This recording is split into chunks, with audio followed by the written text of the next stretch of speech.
Sir, सबसे पहले बात करेंगे भारत और अमेरिका के रिश्तों को लेकर, जो कि काफी मजबूत होते दिखाई दे रहे हैं अमेरिका की तरफ से। ये कहा गया है क्योंकि जिस तरीके से अमेरिका खुलकर भारत के साथ अपनी रणनीतिक साझेदारी को मजबूत बता रहा है, ऐसे में क्या ये माना जाए कि भारत अब इंडो पैसिफिक से लेकर वैश्विक कूटनीतिक तक अमेरिका का सबसे भरोसेमंद और अहम साझेदार बन चुका है?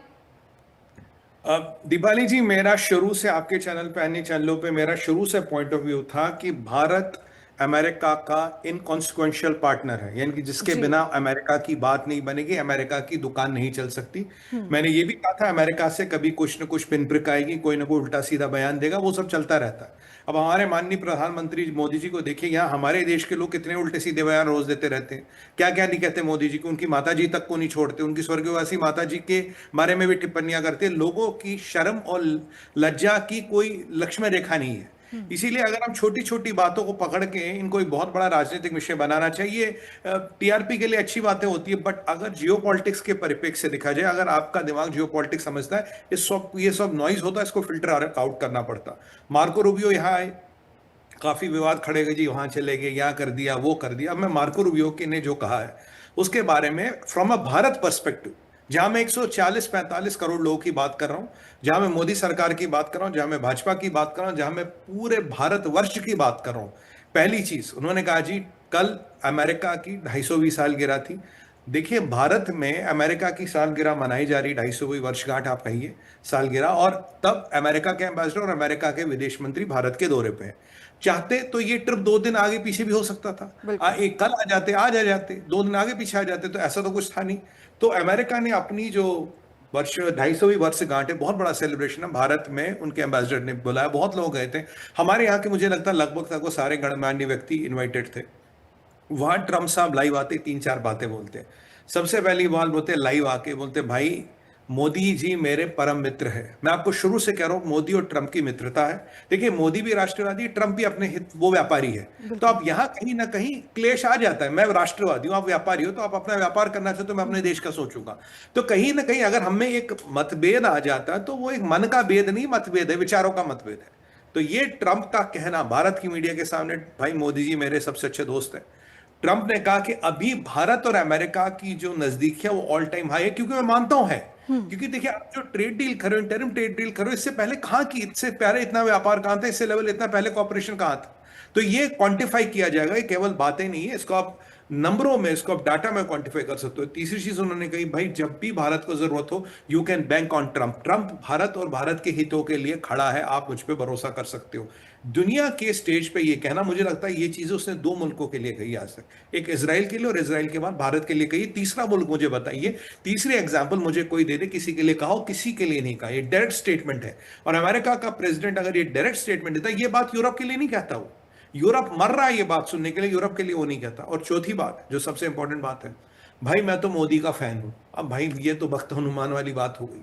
अब मैं मोदी का फैन हूं, इसके आगे तो बात खत्म हो गई ना। अब अमेरिका का राष्ट्रपति कहता जी मैं मोदी का फैन हूं, मोदी मेरे दोस्त दोस्त हैं, सबसे अच्छी रिलेशन है, आप मेरे पे कभी भी आश्रित हो सकते हैं, और मैं तो खुद मोदी का फैन हूं। अब मुझे बताइए, इसके बाद क्या कोई विकल्प, क्या कोई 19-20 की चीजें बचती? हाँ, सोशल मीडिया पे आप ये यूट्यूब पे कहानियां डाल सकते हो कि जी ये हो गया, ये एजेंडा, वो एजेंडा, सीआईए की चाल, ये सब बकवासबाजी है। और ये जो लोग ऐसी बातें करते हैं, इन्हें सलीम जावेद की तरह बॉलीवुड की पिक्चरें लिखनी चाहिए।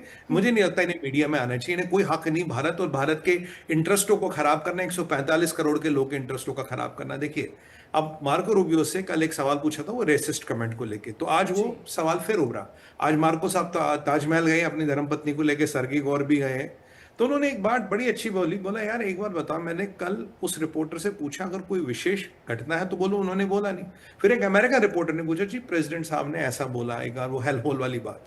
देखिए, जो ट्रंप की बात थी, उस दिन भी मैंने बात की थी आपके चैनल पे, वो कंटेक्स्ट में थी, वो भारत के लिए नहीं थी। ऊपर उन्होंने भारत की तारीफ भी की, पर लोगों ने क्या किया, एक लाइन को पकड़ के अपने टीआरपी के लिए उसको खूब होना, खूब उस पर टीआरपी उठाया कि भाई आज की दुकान इसी पे चलाएंगे। बट उन्होंने पूरा, अगर आप वो 6 पेज का स्टेटमेंट पढ़े, कंटेक्स्ट था, वो was not a direct comment. Context और कमेंट में फर्क होती है, जबकि ऊपर वो भारत और मोदी की तारीफ उस दिन भी कर रहे थे। जी। तो मार्को रूबियो बोलते कहते यार अगर ऐसी बात होती तो जो ट्रंप ने कल आपके मीडिया में आपके सामने लाइव कहा, वो नहीं कहते। अगर ट्रंप चाहते तो मैं आज यहां नहीं होता, अगर मैं यहां आज आया हूं तो ट्रम्प की मर्जी है, ट्रम्प तो खुद कहते हैं मैं मोदी का फैन हूं। तो ये छोटे मोटे चीजें, इनको आउट ऑफ कंटेक्स्ट एक लाइन वहां से जोड़े यहां से जोड़े, तो आप इससे कोई रिलेशंस को थोड़ी ना चला सकते हैं, रिलेशन को सबोटाइज थोड़ी ना करना है। उसके बाद फिर बात आई एक तो ये हलोल वाली कॉपरेशन की आई, फिर बात पाकिस्तान की भी आई। ला जी, आप पाकिस्तान के परिप्रेक्ष्य में क्या देते हैं? मार्को रूबियो ने माना है हाँ पाकिस्तान में आतंकवादी है, पाकिस्तान में आतंकवादी संगठन है, पाकिस्तान का आतंकवाद भारत के लिए समस्या है, पर हम जो अभी पाकिस्तान को यूज कर रहे हैं वो ईरान के लिए यूज कर रहे हैं, अगेंस्ट भारत नहीं यूज कर रहे। और मैं मानता हूं कि भारत को इससे कोई फर्क नहीं पड़ेगा। एग्जैक्टली यही बात हम आपके चैनल पे कल कर रहे थे कि जी। जो पाकिस्तान को यूज किया जा रहा है अगेंस्ट ईरान यूज किया रहा है, भारत को उससे कोई फर्क नहीं पड़ता। मैंने आपके चैनल पे ये भी कहा था भाई, अगर हम आपके रूबियो के सामने जयशंकर साहब कहते हैं हमारी बहुत घनिष्ठ मित्रता है ईरान के साथ, वो भी उनको तकलीफ देगी। आपकी मित्रता ईरान के साथ उन्हें थोड़ी तकलीफ होगी, आपकी पिनपिक डिप्लोमेसी, वो थोड़ा पाकिस्तान के साथ रिलेशन बनाएंगे, आपको थोड़ी तकलीफ होगी, ये उनकी पिनपिक डिप्लोमेसी। अगर आपका हक है उनका भी हक है, बट ये सारे डिप्लोमेसी में ये नोकझोंक होती है।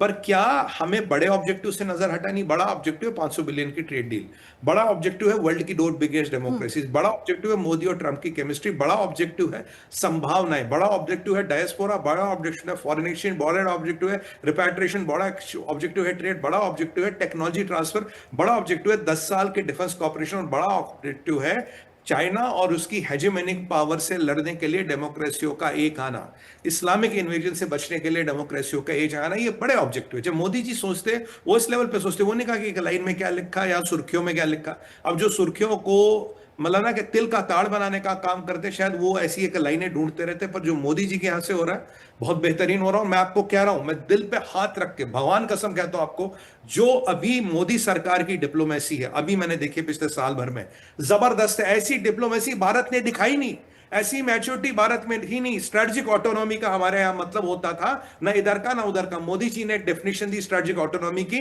मैं वहां अलाइन करूंगा, वहां बोलूंगा जहां भारत और भारतीयों का सुप्रीम इंटरेस्ट होगा। भारत फर्स्ट, भारत का इंटरेस्ट फर्स्ट, देश पहले, वहां मैं अलाइन करूंगा। मैं आप मेरे को कुछ बोलो, आप भाजपा को कुछ बोलो, मुझे कोई फर्क नहीं पड़ता, पर जहां भारत कहते हैं वहां मोदी कॉम्प्रोमाइज नहीं करेगा। इसे कहते हैं स्ट्रेटेजिक ऑटोनॉमी। ये मोदी जी ने करके दिखाया। हमने जो पीछे कूटनीति हैंडल की है, देखिए आज भी हमारे देश में बहुत बड़ी मंदी या बहुत बड़ी दिक्कतें नहीं आ रही। क्यों?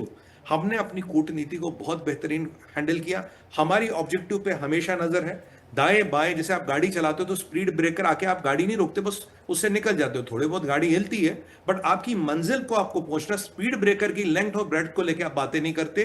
वो मोदी जी ने करके दिखा। और अमेरिका का जो मुझे रुख दिख रहा, अमेरिका जो जो रुझान दिख रहा, जो अमेरिका की चीजें दिख रही, जो पाकिस्तान पे बयान आए हैं, जो पाकिस्तान को औकात दिखा दी गई है, जो पाकिस्तान परेशान है, तो उसको देख के दिवाली जी एक बहुत सकारात्मक वे में चीजें आगे चली। जैसे मैंने आपको कहा था, हम तो ट्रेड वाले लोग हैं, वो एड वाले लोग हैं, वो भिखारी हैं, हम तो व्यापारी है। भिखारी और व्यापारी का फर्क है, मतलब यार और गद्दार का फर्क है, वो है भारत और पाकिस्तान का फर्क। तो इसलिए इनमें कोई कंपैरिजन है नहीं। और ये जो लोग इस चीज को डिरेल करना चाहते हैं, छोटी छोटी चीजों का तिल का ताड़ बनाना चाहते हैं, इन लोगों को मैं बोलूंगा यार कुछ और पकड़ लो, जहां भारत और भारतीयों का हित हो, जहां 145 करोड़ लोगों का हित हो। आपको एक सकारात्मक चीजों को बल देना चाहिए, जैसे कि MH1 चैनल देता है, और जी वैसी चीजों को आगे चलाना चाहिए। जी। जी।